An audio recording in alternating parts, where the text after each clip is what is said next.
Hello everyone, आज है 1 सितंबर और आज इस वीडियो में हम बात करने जा रहे हैं वोडाफोन आइडिया के बारे में।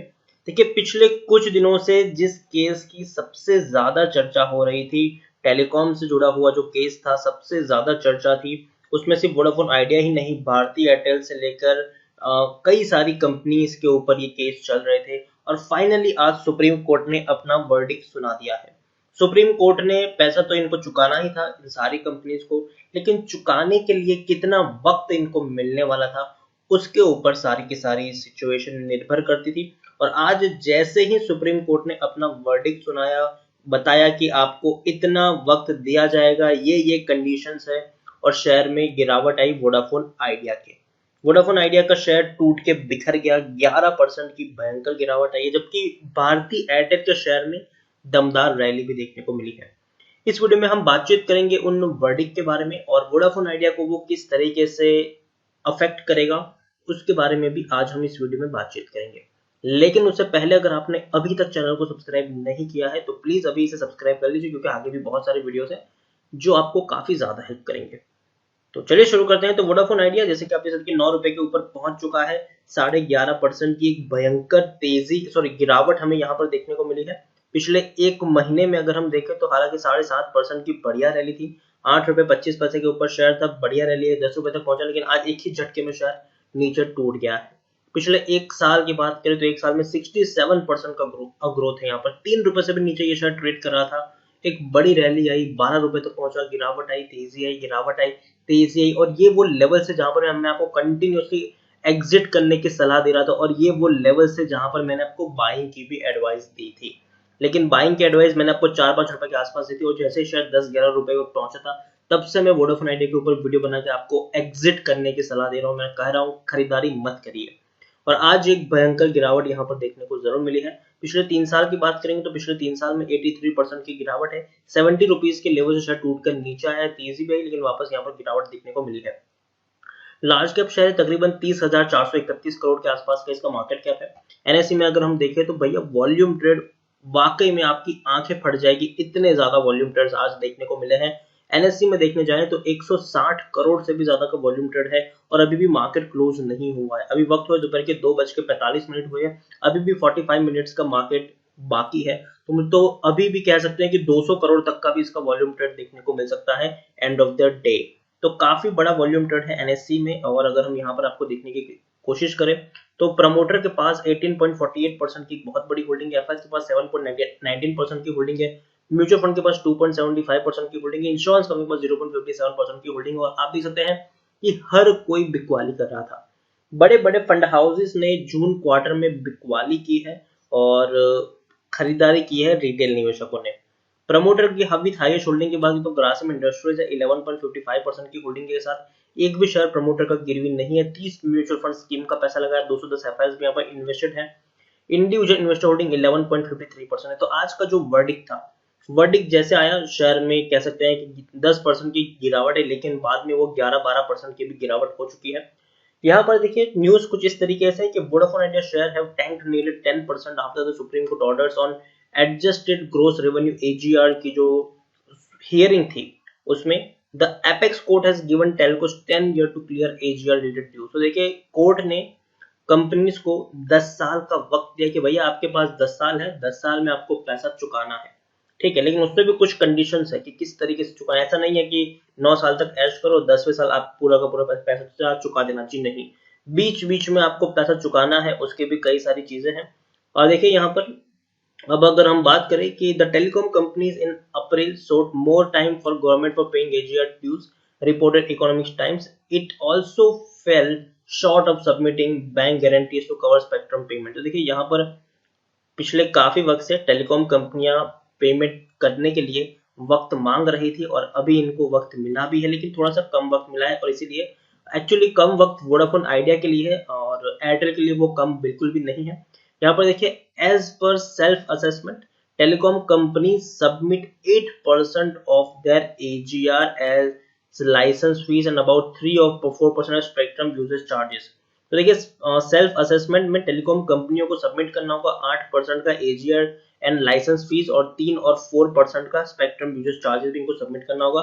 Unlike Vodafone the share price of भारतीय एयरटेल, देखिए भारतीय एयरटेल के शेयर में तेजी है लेकिन वोडाफोन आइडिया के शेयर में गिरावट हमें देखने को मिली है। अब यहाँ पर न्यूज कुछ इस तरीके से, the AGR related dues on telecom firm amount, देखिए टोटल जो ड्यूज है वो तकरीबन 1.60 लाख करोड़ के आसपास है। The top court has asked telecoms to pay 10% of the outstanding amount by March 31, 2021। तो देखिए अब कोर्ट ने ये भी कहा है टेलीकॉम कंपनियों को कि ठीक है आपको 10 साल का वक्त दिया जाएगा, लेकिन पहला जो अमाउंट है 10%, मान लो कि वोडाफोन आइडिया के ऊपर अभी 50,000 करोड़ का कर्जा है, तो 5,000 करोड़ वोडाफोन आइडिया को चुकाने होंगे 31 मार्च 2021 से पहले, ये पेमेंट इनको चुकाना होगा। तो वोडाफोन आइडिया को मतलब कम से कम कह सकते हैं कि अभी भी वोडाफोन आइडिया के पास कम से कम 7-8 महीने का वक्त है 5,000 करोड़ रुपए चुकाने का, और बाकी के पैसे जो है वो उनको हर बार हर साल चुकाने पड़ेंगे।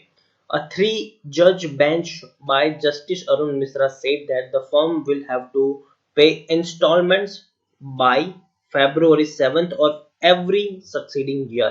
तो देखिए पहला जो इंस्टॉलमेंट है 10% का वो इनको चुकाना है 31 मार्च 2021 से पहले, और उसके बाद हर साल 7 फरवरी में इनको पैसा चुकाना होगा इंस्टॉलमेंट के तौर पर।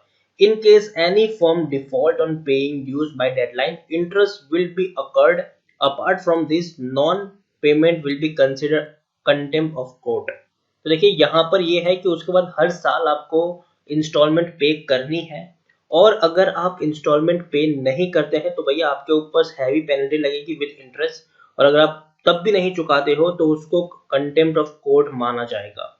तो ये भी सुप्रीम कोर्ट का आदेश है।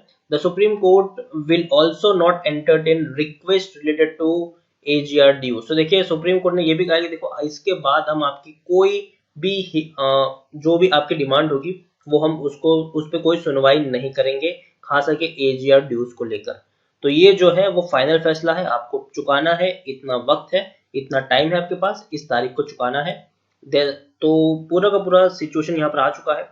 The central government willing to provide 20 years for paying dues, but apex court has given 10 years।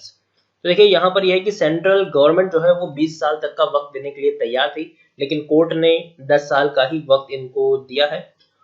Now it is up to the companies to decide if they want to file review petition। देखिए अब company के ऊपर depend करता है कि वो review petition file करती है कि नहीं, और मुझे लगता है कि शायद बहुत सारी कंपनी रिव्यू पिटीशन फाइल नहीं करेंगी, क्योंकि भारतीय एयरटेल की मैं बात करूं तो एक बहुत बड़ा कर्जा उनके ऊपर नहीं है, लेकिन जो दिक्कत यहाँ पर है पेमेंट की वो है वोडाफोन आइडिया को लेकर एक बहुत बड़ी दिक्कत है। उसके अलावा एक चीज थी, आरकॉम के ऊपर भी बहुत सारा कर्जा था, तो दिक्कत यहाँ पर यह थी कि आरकॉम का कर्जा क्या रिलायंस इंडस्ट्रीज को चुकाना होगा, उसको लेकर भी काफी सारी कंफ्यूजन थी, लेकिन वो भी यहाँ पर अब क्लियर हो चुकी है। तो काफी बेटर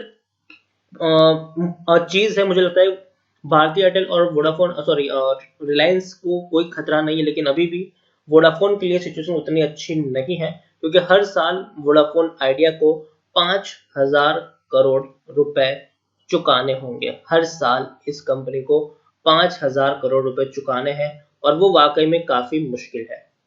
काफी सस्ते पी के ऊपर अवेलेबल है, इवन इसका पी माइनस में फंडामेंटल्स की अगर मैं बात करूं तो 0.78 का इसका पी है, जो बहुत ही कम है।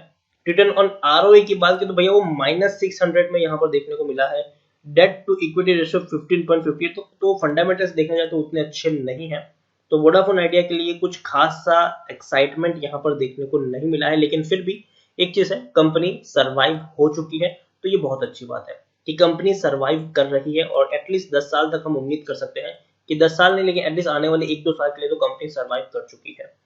तो मैं यही कहूंगा कि वोडाफोन आइडिया, जैसे कि मैंने आपको पहले भी कहा था कि शेयर अभी भी टूट सकता है, मुझे लगता है कि अभी भी थोड़ी बहुत गिरावट इसमें आ सकती है, लेकिन एक गिरावट के बाद फिर से आपको एक स्टेबिलिटी यहाँ पर देखने को जरूर मिलेगी। अभी शेयर 9 रुपए के ऊपर है, हो सकता है कि 7-8 रुपए के ऊपर पहुंच जाए, लेकिन मुझे लगता है कि 7-8 रुपए के आसपास शेयर में थोड़ी बहुत आपको स्टेबिलिटी देखने को मिलेगी, और फिर वहां से थोड़ी बहुत तेजी भी आपको देखने को मिल सकती है। तो मैं यही कहूंगा कि खरीदारी अभी करने का वक्त यहाँ पर बिल्कुल भी नहीं। अगेन कह दूं, वोडाफोन आइडिया के शेयर में खरीदारी करने का ये बिल्कुल भी वक्त सही नहीं है, अभी और गिरावट आ सकती है, तो अवॉइड करने की सलाह है यहाँ पर वोडाफोन आइडिया के लिए। कुछ खासा एक्साइटमेंट देखने को नहीं मिला, क्योंकि हर साल इनको पैसा चुकाना है, और स्ट्रिक्ट डिसीजन है यहाँ पर कि अगर आप पैसा नहीं चुकाएंगे, हर साल अगर आप डेडलाइन मिस करेंगे, आप पेमेंट नहीं करेंगे, तो याद रखिए आपके ऊपर मतलब कंटेम्प्ट कोर्ट माना जाएगा आपके ऊपर, और आपको पेनल्टी भी लगाई जाएगी। तो वो सारी चीजें भी यहाँ पर शामिल है। तो कह सकते हैं कि वोडाफोन आइडिया एक अच्छी बाइंग मुझे अभी भी नहीं लग रही है, तो मेरी तरफ से अवॉइड करने की ही यहाँ पर सलाह है। तो इसी के साथ वीडियो को एंड करूंगा। अगर आपको वीडियो पसंद आया हो तो प्लीज इसे लाइक करो, शेयर करें। अगर आप चैनल पहली बार है तो प्लीज सब्सक्राइब करें। वोडाफोन आइडिया के बारे में आप क्या सोचते हैं वो भी आप मुझे कमेंट में लिखकर बता सकते हैं। Thank you.